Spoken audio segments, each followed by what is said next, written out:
You know, it's interesting because I spent my entire career in large enterprise companies. If you wanted to be a change maker, that is not the place to do it. And that's ultimately why I left. You didn't want to be a small fish in a big pond. I didn't want to continue to battle uphill and lose my energy and lose my passion for making work better. You can't do it in large companies where there's so much resistance. Welcome to the podcast, where we introduce you to incredible humans who share their journeys with the mission to inspire you to harness your own inner tenacity to drive your life and career forward. And now, your host, Adam Posner.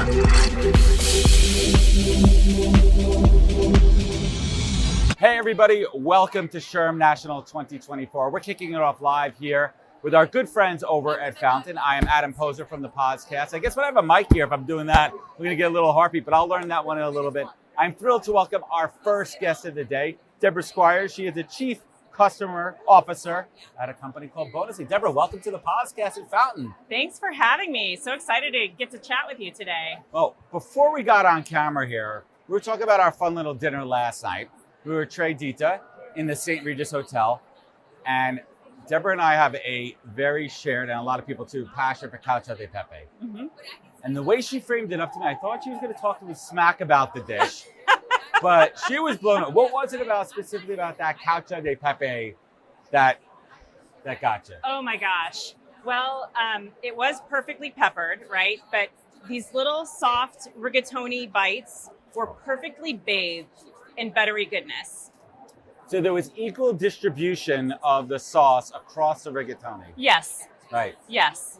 So we're going to give a quick shout out to Tre Dita. Evan White, thank you for organizing that. Fountain, thank you so much for having us here. So let's get into it, Debra. Okay. You have a unique background because you're somewhat relatively new in this position of the customer-facing position. Yes.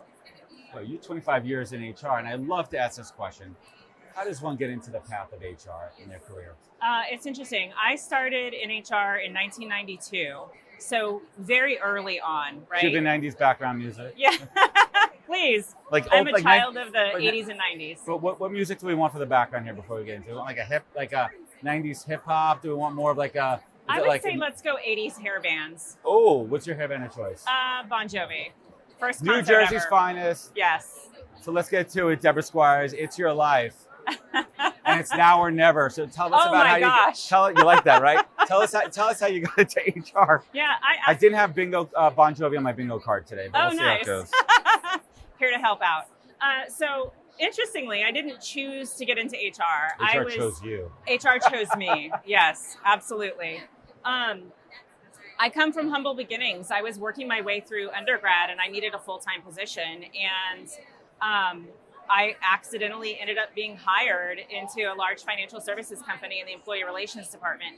Absolutely no experience in employee relations or HR. This was at a time when the department was just converting from personnel to human resources, like early on in the 90s. So you went in for just like a generalist position, and they're like, yeah.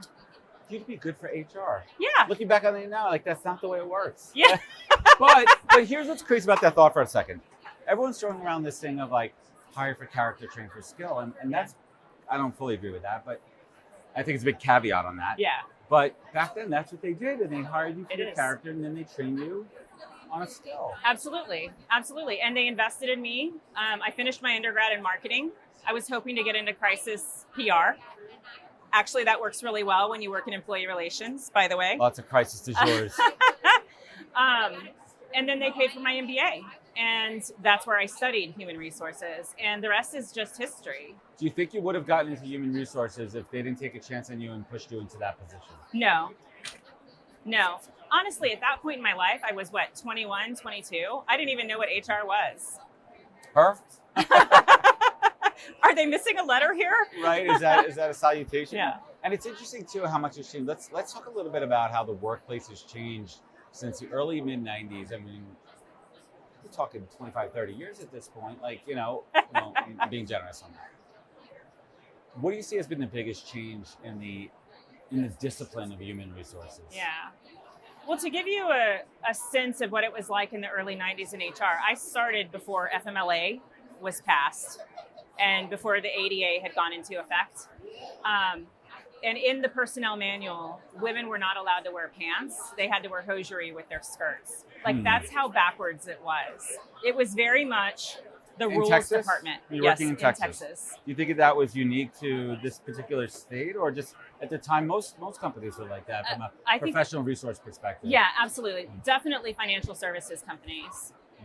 It was very much a patriarchal culture and approach. And yeah, I think there was no concern for employees. So I'll give you an example. I had my son while I was there in the mid 90s. You got 6 weeks of maternity leave, and you had to show up on 6 weeks in one day if you wanted to keep your job. There was no FMLA, there was no extension. There was no mothering room. There was none of that. I mean, how did you as a mom deal with that? I mean, I know like my wife took 3 months off. I mean, she even then she wanted to take long. I mean, the United States, generally speaking, is one of the worst countries. There's no uniformity.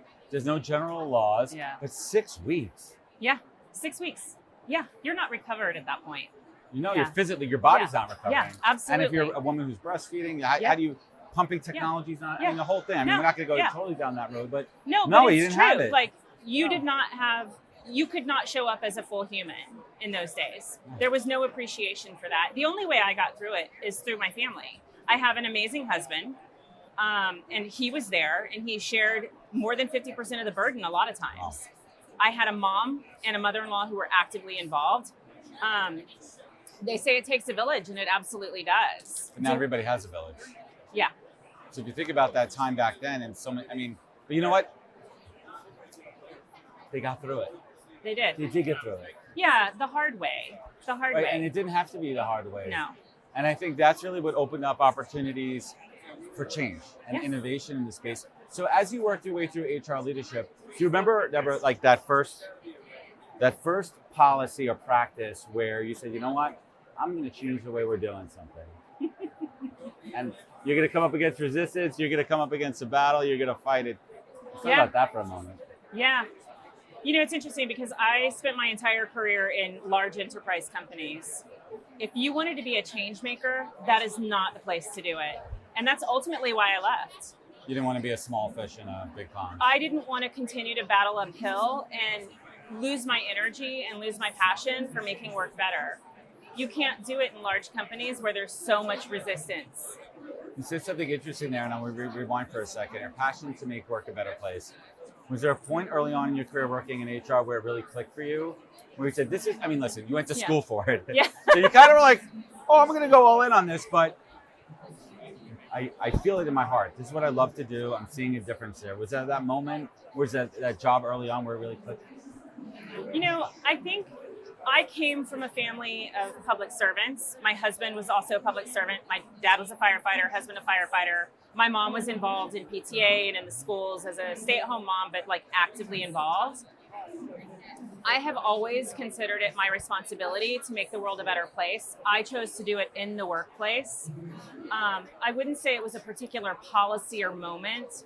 I think with life experience, you do expand your empathy and understanding. And so with every experience that I had, whether it was having a child in a very unfriendly environment to be working, or if it was losing a parent or going through a health issue or a mental health issue, you open your mind and soul up to what it's truly like, and you can be better at helping others recognize what's possible and remove the barriers to getting to a place where they're happy and thriving. And I loved how you framed that, because I truly believe that's a modern approach, and leadership has to be truly empathetic, and not just say empathetic from a buzzword perspective, but actually execute and practice what you preach. And that's what it is, especially in larger organizations. You can't be everything to everybody at the same time. You have to have policies and processes. Yeah. But when you start to define those to make them as inclusive as possible, and accounting for mental health and things like aging parents, and time away, and how that's going to affect employee when, like, you know that they have to take care of an elderly parent but still perform their job duties because they don't want to lose their job. So how do you develop policies around that? 25 years in that, where have you seen like the biggest change? Like, was there like a time period? Like, where did you see like that leadership really start to be like, HR is not just payroll, hiring and firing. Yeah. And also moving talent acquisition away from HR. Yeah. But from that people perspective, Yeah. when did you start to see, and what were some of those elements? I started to see the transformation in the 2000s with the growth of, the technology startups and entrepreneurial founders coming in wanting to make a difference and do things in a different way. Now, did we get it right in every circumstance? No. And you can read Brotopia and other books on like what it was really like, and I've certainly seen some of that myself.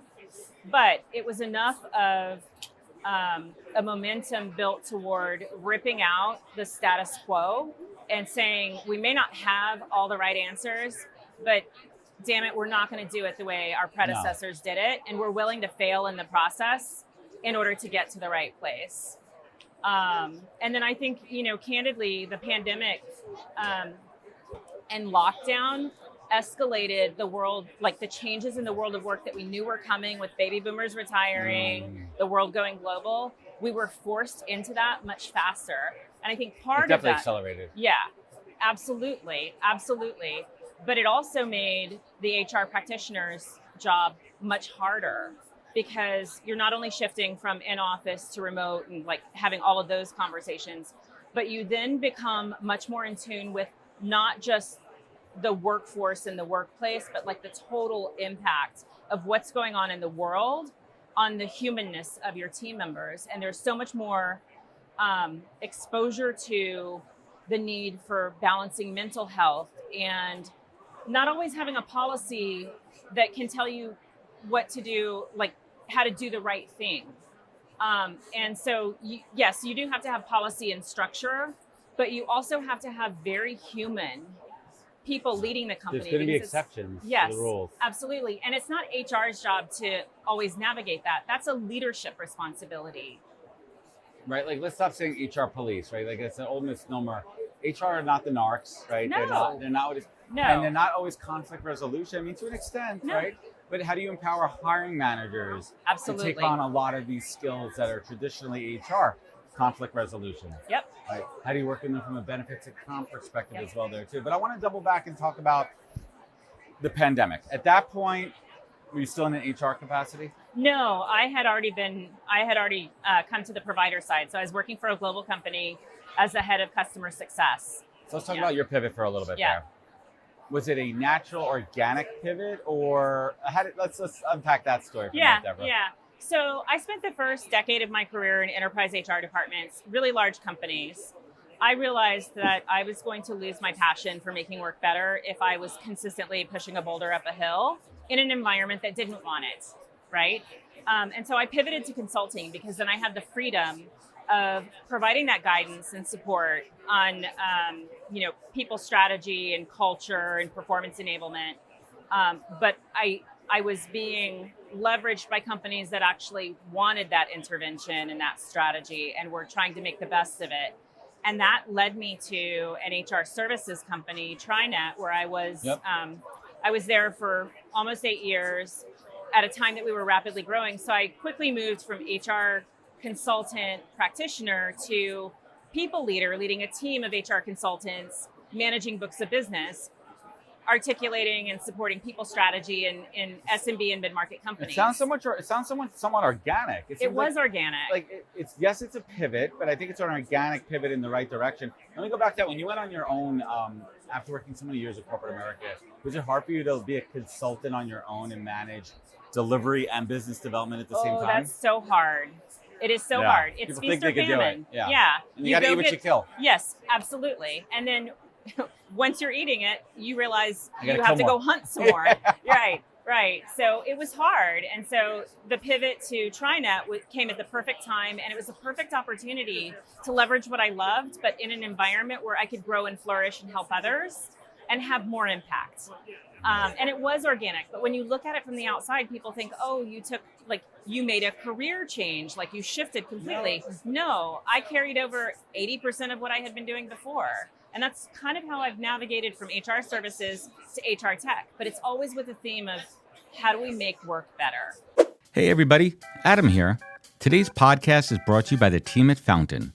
Fountain is your full-service, frontline workforce management platform I have to tell you, Fountain's offerings are some of the most robust I've seen from any product in the space. They offer full solutions for recruiting, hiring, and retention. They are truly a one-stop shop focused on the frontline workforce. They also create informative content using their data. For example, they analyze a bunch of data from their fast food clients and create a trend report you can download now on their website. They also have a new ebook out called Frontline Voices. It's a lot to dive into, so certainly check it out. And you can learn more at fountain.com, linked in the show notes. Tell them Adam sent you. Thanks. That's so interesting too. So how do you still, when you're coaching your teams and you're putting on your hiring manager hat, your HR hat, and they have to build out a team, are there any kind of, when you look back at your lessons learned on your own career, hey, when you look at a resume, don't always look at it so linear, don't look at it not binary, but how do you advise folks to evaluate candidates? Yeah. Do you have any takes on it? Yeah. It's interesting because a resume is just a piece of paper, and some people can lay it out really pretty and it looks phenomenal, but when you start digging below the surface, you don't find what you're looking for. So I think the first step is getting really clear about what you need at this time. So at different points in a company's life cycle, different stages of maturity, you need something different even in the same role. Well said. And so every time you go to hire, you need to look at what does a puzzle piece need to look like for this team, for this company at this stage, what gets us to that next level. So even if you're hiring 10 customer success managers, the next successive hire needs to look a little bit different. You need to bring in a skill set or a strength that we don't already have on the team, or an experience that we don't already have. I really like that you said that too, and it's about aligning first with the hiring manager. Because the thing I hate the most, I'm a recruiter by trade. The Goldilocks hiring manager. Oh. Too much, too little, too big, too small, not enough. We need more of that. Not everybody is going to hit 100% of the marks that you're looking for. Yep. So what's going to over-index at that time? Where do you feel the connection to somebody? Where do you feel that energy? Because it is important. And listen, we try to avoid like biases when it comes to hiring. That's one of the big things I talk a lot about. I've talked about it ad nauseum. I hate the word culture fit. It is literally my least favorite expression in the industry. Because fit means you want everybody to look, act, and sound the same as you. So how do you ensure more diversity? So I want to talk about diversity for a moment. And diversity, for everyone playing along at home, is not just what's on the outside. Yep. Diversity, equity, inclusion, belonging. There's a lot of elements to that, and we'll break it down in a minute here. But how do you define diversity? From my perspective, diversity is diversity of thought. First high five of the day. There it is. I win. Do I get a prize? You do at the end. Don't worry. I think the thing is, one, you have to really get clear on what you're looking for in the moment on the skill set, the absolute needs versus the nice to haves. So you're talking about the Goldilocks. Yeah. I always look at a job spec and I go, you're looking for a unicorn. That person doesn't exist at scale. So you need to dial it back. Right. Let's hire for the set of skills and strengths that we actually need, and let's navigate the rest of it. Stop trying to expect perfection and like unicorn purple squirrel candidates. It's not, they're not out there, and otherwise you're not, and it comes down to managing expectations too, as a hiring manager versus recruiter. So I start a search early, and I say, we get that initial feedback, and I'm like, I could tell my unicorn radar is really strong. And I'm like, if that's all you're looking for, there's only 2 or 3 of those people in the universe. Yeah. You're not paying me enough to find that person, or you're not paying them enough either. Yeah. You want Google on a McDonald's salary? It's not going to happen. Yeah. How am I going to pull somebody from a FANG company or MANG company to your little startup, and you think that they want to come here? Yeah. Your expectations are not aligned. Yeah. So let's reset what those expectations are. Yeah. So were there initial challenges when you kind of morphed into this new role? Learning curves? So you have to learn a new industry. So when you go from being in-house HR, what good looks like is different than when you're managing a team, providing HR consulting services. The margins that you need to hit and the way that you approach things requires that you think through how you structure the team, how you get the work done. It's not always more people. You have to build processes that are efficient so that the people that you have can deliver their best work for their customers. Well, let's talk about that a little bit. You talk a little bit about effective ways to ensure managers have agency in the decision-making process. Because decision-making process in every single company is different. There's psychological factors, there's career performance. Am I making the right decision? Do people have, decision-making imposter syndrome? Yeah. But how do you coach? Well, first of all, let's explain to everybody what it means to give someone agency. Not being an agency, but how do you instill agency in somebody? So giving them the opportunity to be accountable and responsible for the decision, but also giving them enough context, asking the right questions so that they think through all of the factors that they need to consider, and then making it okay when they blow something up. Because the reality okay is, to make mistakes. Yeah. People, there's a fear. Don't lead we're by not fear. doing brain surgery. No. Yeah. We're in product. We're we in can tech. we can get it wrong. And the reality is, if you have a structure or an environment or culture where getting it wrong means that it becomes about the person, either the person who made the decision or the person that you put into a role that wasn't a good fit for them, right, then you really are approaching it the wrong way. Every person in this world can thrive in the right environment. When you see a plant failing, they talk about succulents. you don't blame the plant. No, blame me or blame the soil, or maybe I give it too little water, Exactly. or not enough light and not enough love. Maybe it's in the wrong room, right? But that's a good one too. Some plants are. But how do you do that at scale at a large enterprise company? It's a little easier when it's more hands-on in a smaller company. You have to teach every manager to do that. You have to. So one of the big learnings or revelations that I have learned as a leader, because I've led teams of 500 and I've led teams of 5. And at the beginning of leading and having high stakes in the teams that I was leading, I held on to everything so tightly because I thought I had to. And maybe I'm just getting old and tired, but what I've learned is that when you let go and you acknowledge, I had a conversation with our CEO the other day, this is not my skill set in a particular area. He's like, oh, that's perfect because I'm awesome at that. And I'm like, great, this is a perfect pairing. And having a culture where it's okay to not know what you don't know and being open with not knowing that. Because one of my other least favorite expressions is fake it till you make it. I despise it. Fake it till you make it is bad in my opinion. It's going to get you in trouble. I'd rather be open and honest. Listen, there's trying things. Yeah. And then there's bullshitting where it can be detrimental to the organization or the product or yourself. Yeah, absolutely. Absolutely. And I wish I had learned that earlier in my career, and I hope that I can instill that in every person that I come across. Well, I feel I want to pivot a little bit and talk about feedback. Yep. And there's an expression I learned from one of my favorite people leaders, Claude Silver. I don't know if you know Claude. Yes. I work for Claude and Gary over at VaynerMedia. Amazing. And Claude Silver says feedback is a gift. It is. And I truly mean that feedback is a gift because if someone cares enough, Debra, to give you feedback, that means they care. They do. If I'm not giving you feedback, that means I really don't care about what happens to you. Right. But also there's an art to giving feedback. How do you coach folks on giving feedback in a constructive, positive,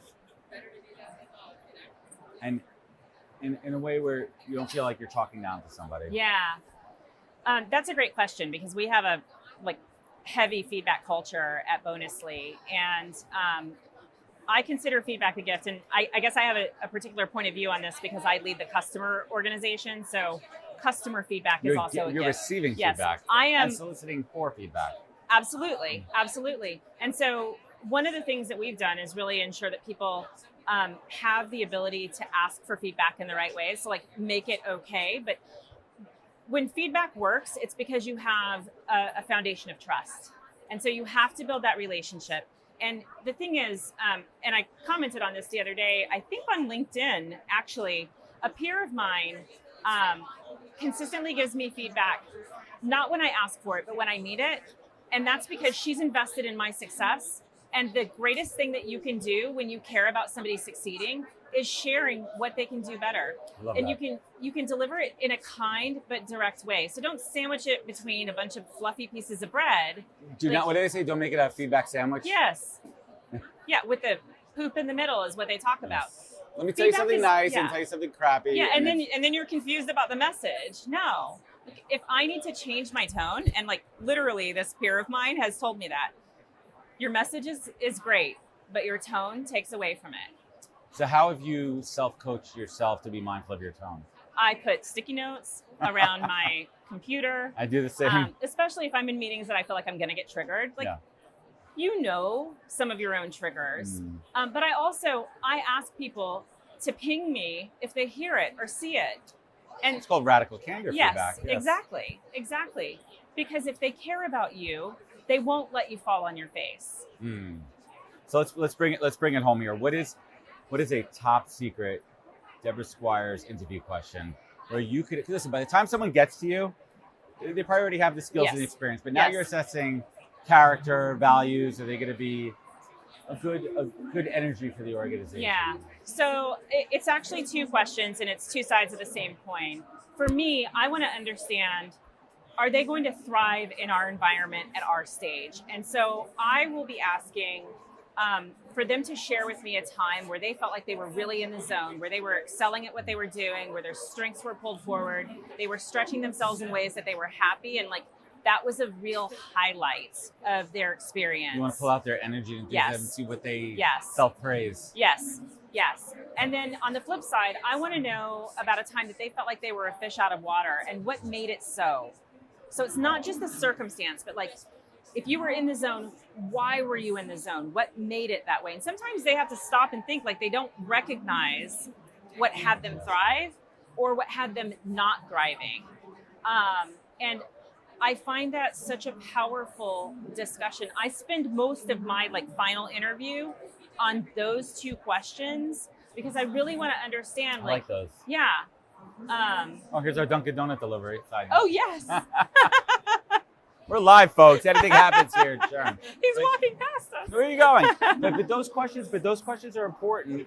And here's another little kind of tidbit. We're going to go a little off on this one. Candidates, it's okay during the interview to pause. Yes. Take a breather. Don't feel like you have to rush a question.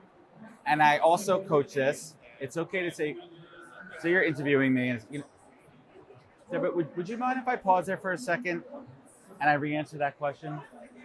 I love it. I think it shows a lot of self-awareness, confidence that you have the ability to say, I probably could have answered that a little bit better. And I think it shows the interviewer that this person has the confidence to restart and know that they want to do something over again. And that's an indication of what happens in the workplace. So it's real life, people. Right. We don't always get it right.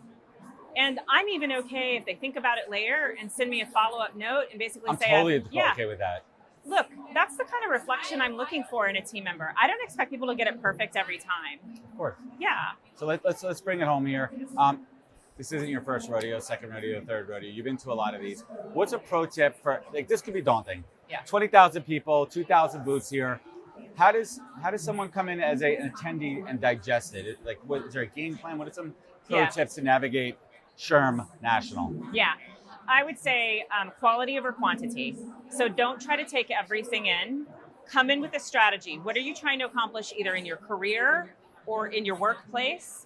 Find the people and the sessions and the companies who are focused on that and narrow your focus to engaging with those people. And then you leave with rich relationships and examples that you can take back to work. But if you try to take in everything, go to every event, you will leave so wiped out and so confused about what you were exposed to. That's great advice. Quality over quantity. And lastly, just tell us a little bit about Bonusly. What do you guys do and where can we find you? Where can we connect? Where can we learn more? Yeah. So bonusly.com. So Bonusly is a recognition, engagement, and performance enablement platform. And we are a platform that gets high adoption from employees. We meet people in the flow of their work. We enable managers to build meaningful relationships with their team members. We enable team members to build relationships across the organization by delivering rich stories about the things that people are doing to live the values or accomplish major objectives and have impact in the organization. And it allows companies to really build relationships and recognize employees for their humanness. And so it's just such a great product and solution to build a better workplace. Bonusly.com, check it out right here. That's right. We're gonna have it right here. My video producers, we're gonna cue it over here. Debra, I want to thank you so much for joining us here. Thank you, Fountain, for bringing us all together, and have a great conference. Thank you so much. This was wonderful. Great, take care. That flew by. Wisdom is forever, but for us, it's time to go. Thank you for joining us. Luckily, we'll be back with our next episode soon. jam-packed with more incredible humans. Thank you for listening, subscribing, and sharing. To join the conversation, search the Podcast on LinkedIn. And to catch up on past episodes and more info, please visit www.thepodcast.com.